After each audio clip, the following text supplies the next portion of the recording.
we usually work with. You might need a strap also, one of our variations today.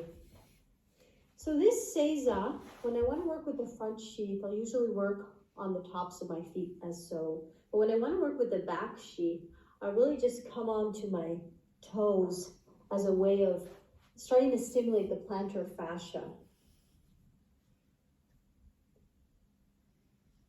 And this is an accessible pose for not everybody. Most people can, but depending on what type of shoes you have or what story you have going on in your toes. So there's a couple of variations I'll suggest here. We're holding for about 2 minutes. So whether you're comfortable, if you're comfortable, you're just gonna sit up here. Maybe this will be how you're fine during the time of our hold. You can also keep your hands on the ground or come off those heels to allow it to soften up the intensity. Now, what I also recommend here in some cases, if you really can't at all, just do one side at a time. So from your hands and knees, just straighten one leg out, tuck the toes under, and push slightly back into that heel. You could do this, and then change sides when I tell you it's time. Pretty soon, because we're not holding this pose for too long. And it's not that we have to make our way from the bottom up in this practice. There are no specific rules of such. We just want to find the target area. We could work with any pose. If you're doing an asymmetrical pose, please switch sides. Just simply something I like to do sometimes is to consider that work of really just bite-sizing what the pose is like into various mini pieces. And for some body types, especially the ones that don't have too much range of motion due to tension, oftentimes there's just the activity they do with their bodies. And this is a good way to work towards it. Of course, if what stops us in a pose is mostly compression, means the shape of our bones, then in that case, usually with these people, you can find a whole set of poses that work well for that body type and just always work within those ranges of poses. So we do address tension and compression in different ways in the practice. Tension is where you feel the stretch in the area, in the target area. That is, remember, tension as we define it. Come off your heels and your feet. Come back onto the tops of your feet. There's no rush to go into the next pose.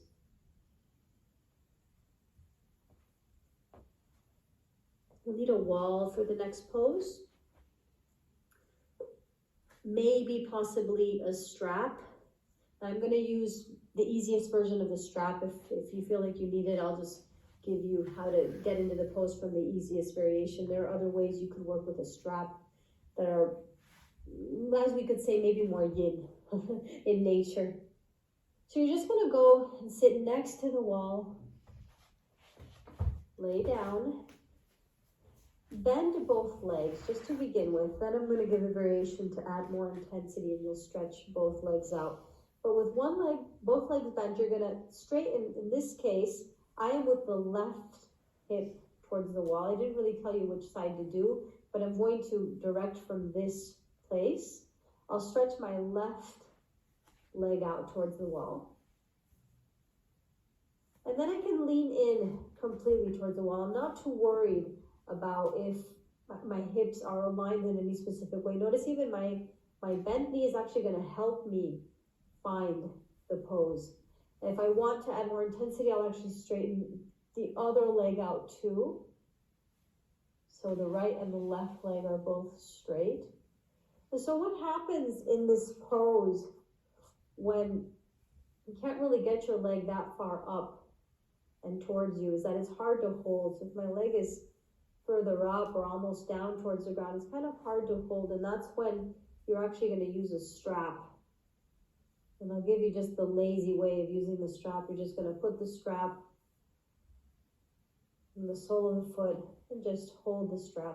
Make sure that you can keep your elbows on the ground and that you're slightly relaxed. Hold the strap with either one or two hands.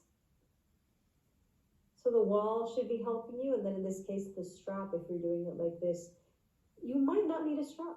If you're really, really flexible, you just kind of find a way of allowing the wall hold the pose.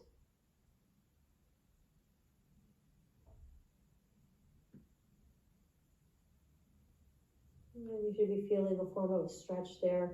In this case, on this side, the left hamstring.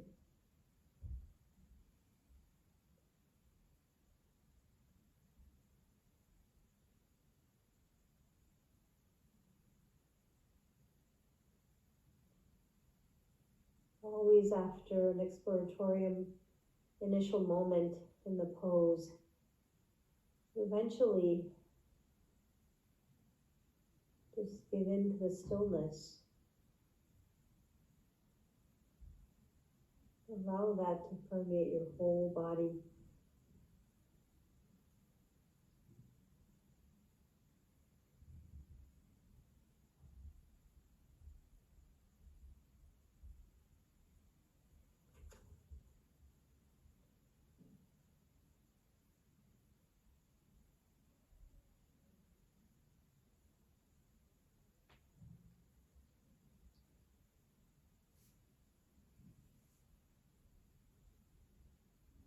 And you can gently come out of the pose, allowing that leg to lower down towards the ground.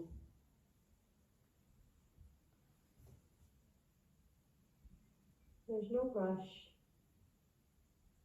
You will slowly make your way toward the other side. You can either sit up or find a way to shift directions to help you have the other leg, in this case for me, the right leg up towards the wall. I'll start by laying next to the wall. Both my legs are bent. This is a pose that we oftentimes refer to as a hinge pose at the wall. It's a yin hinge because we also have a yang hinge form. So then I lift my right leg up towards the wall. Wherever it is with the wall, if you feel like it's sliding down and it just wants to make its way down towards the earth, then you'll use a strap.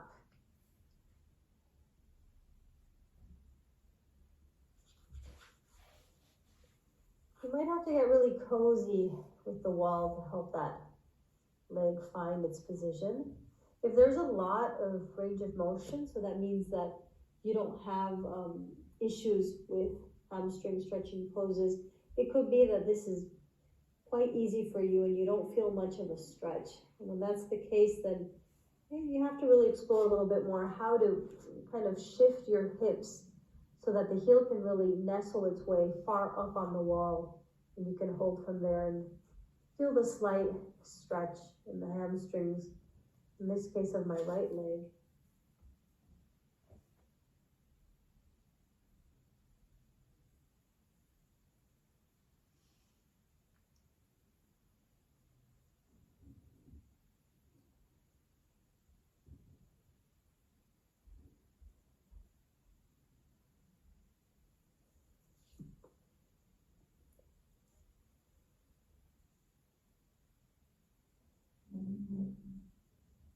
And we're holding for a total of 2 minutes. If that leg bends a little bit, don't worry about this as long as you're still feeling the target area.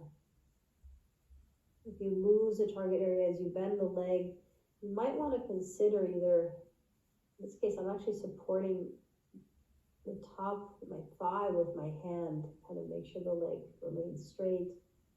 Some people place something between their thigh and their hip. That also allows it to remain straight. Some people place a block. And so you can explore if you need these kind of props to help you.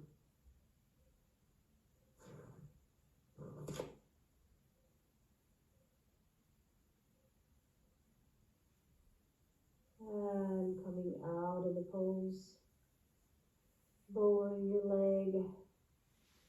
You stay for a moment resting on your back. Feeling the rebound.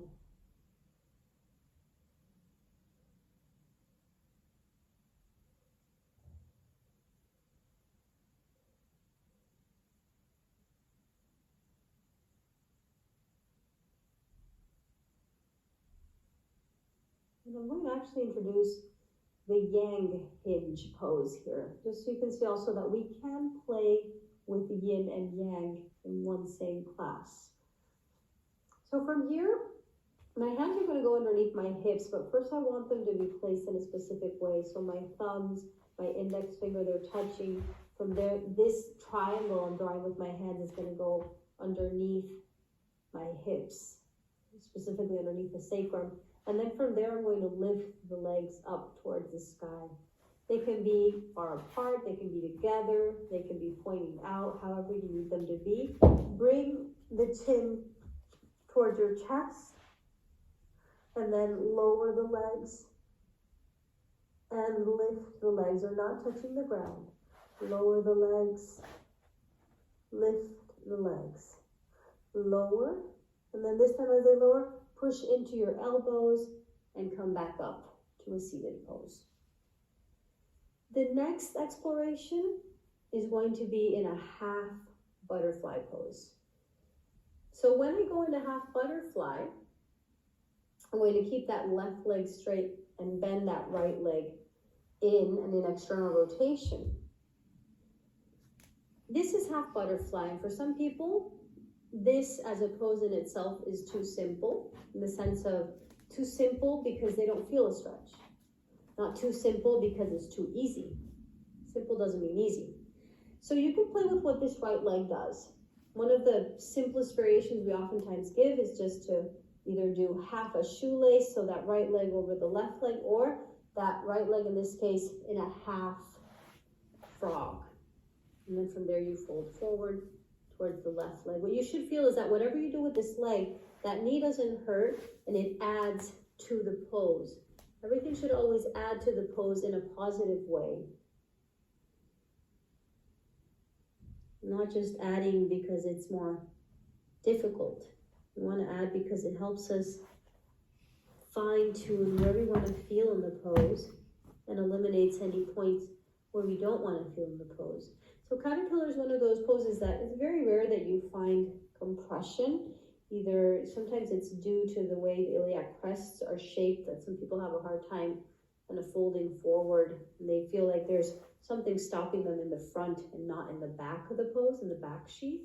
So in that case, we have to work with parameters. Maybe you need to move the leg a little bit further out or a little bit further in. Maybe the variation with the wall was the best choice for you. For other people, there's just a lot of range of motion. So they like to place something underneath their heels to add a little bit more intensity. You can place a block underneath the heel. Usually the case with this pose is that in any form of the caterpillar, there is a tendency to be difficulty with the forward bends. We're all very used to people saying, I can't do yoga, I can't even touch my toes. So these are the poses that we really do find a million variations and forms to play with. For me, one of my favorites when there isn't a lot of mobility is the hinge at the wall, that yin hinge pose.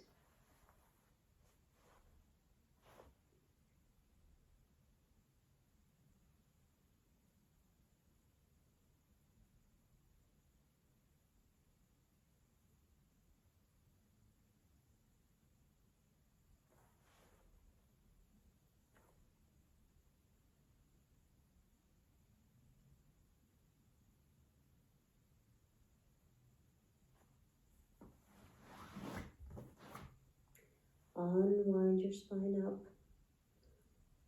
Take note consistently to not copy my poses. Listen to the variations I offer and find your pose, and then do the pose for your body.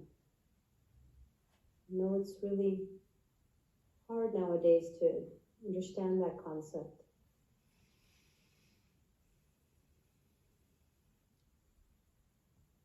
To the other side, and I'll invite you again to find your variation. Note that even in just butterfly, as opposed, there are flavors to this butterfly. I could have my heel with my knee or my ankle underneath my knee. These are flavors of half butterfly. And then from there, You fold forward. You can do different poses with each side of your body as well. You can use props, even though I don't mention props. I mention props, but I'm not going to remind you at every stop, at every pose. Just allow yourself to find the props if you need it.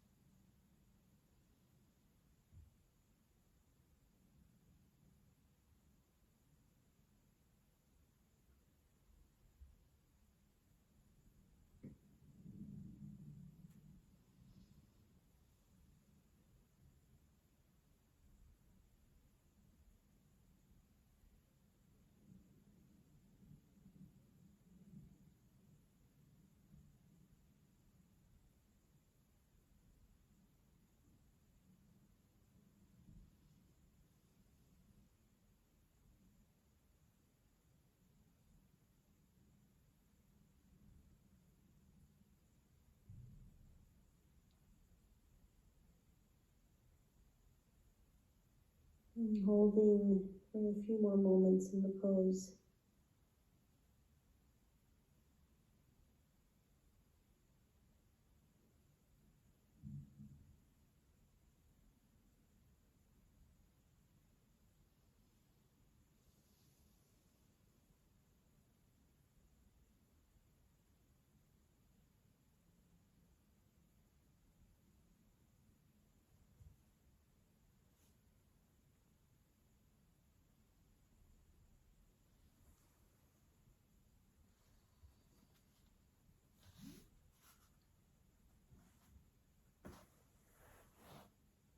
And unwinding the spine.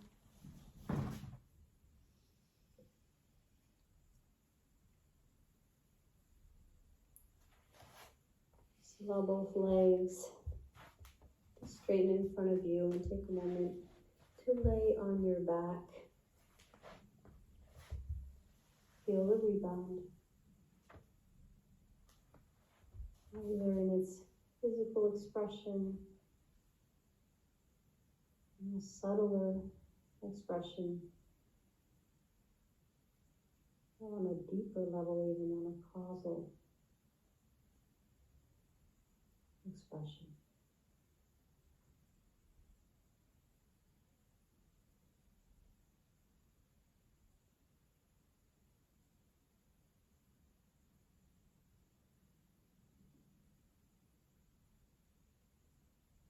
The purpose of asana is to allow the flow of chi, the channels of fascia of the body, as Paul really often quotes.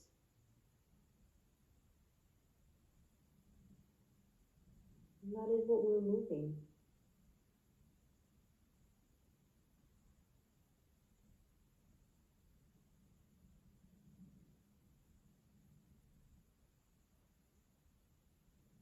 Then come back up to a seated pose, either through a yang hinge, as I taught before, or a more yin approach is you just lay on one side, use your arms to help you push back up to a seated pose. Either way is fine.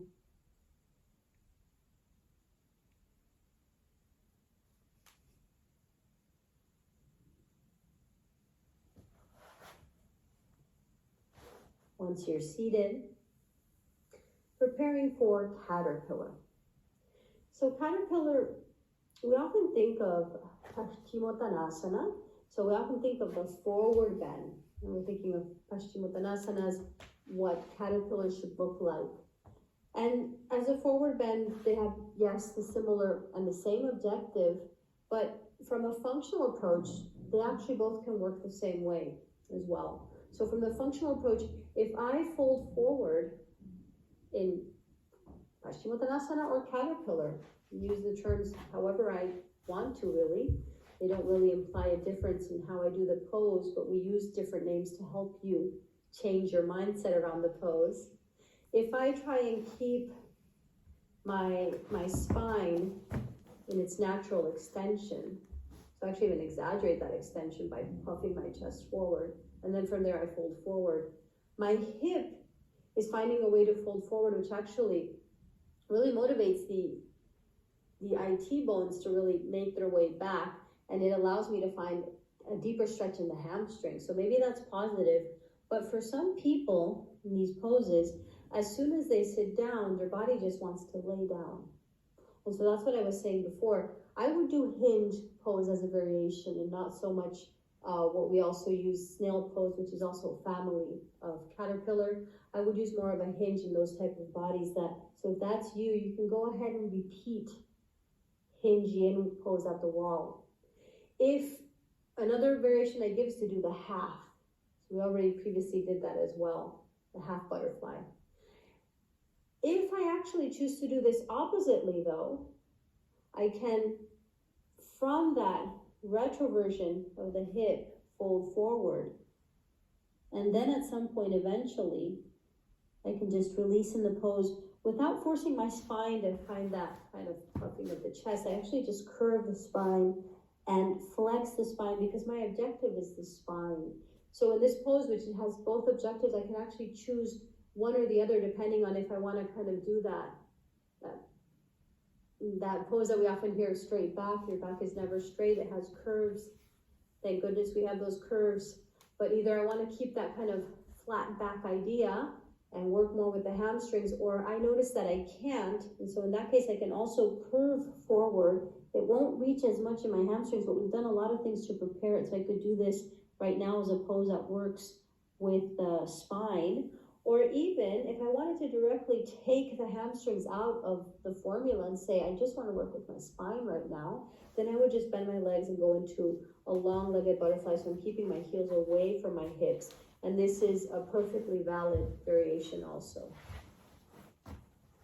So please fold forward in whatever pose you're choosing to do.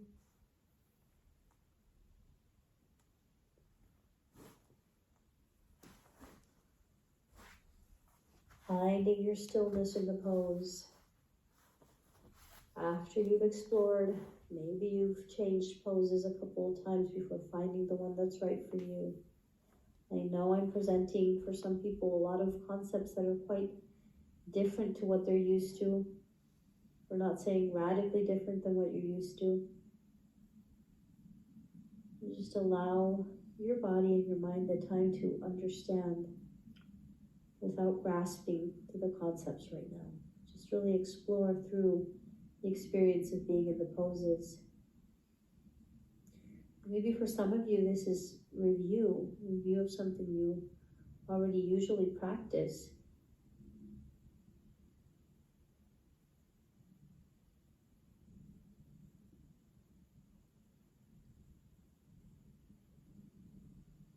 In any case, you can always take what you feel is valuable from this course, in this class.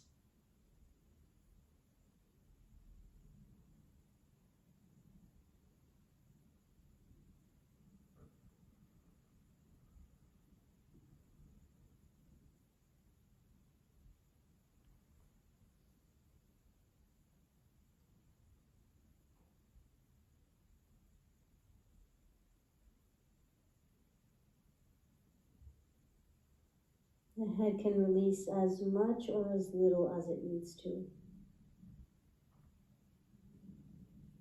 And the beauty of forward bends is that they really do invite us towards a yin state. So as you unwind your spine back up, really feel into what your body is asking you to do next. Lay on your back or remain seated. Follow the chi. Try not to go against what intuitively you feel comes next. And this is our last final rebound of this class.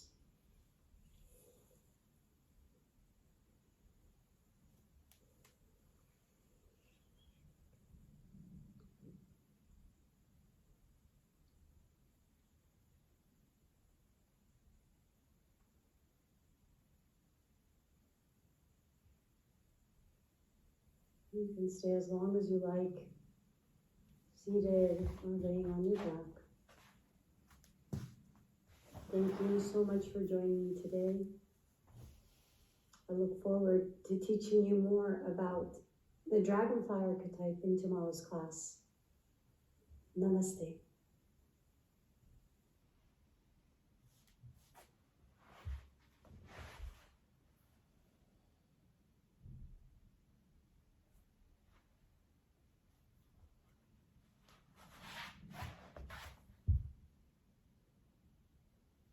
Namaste.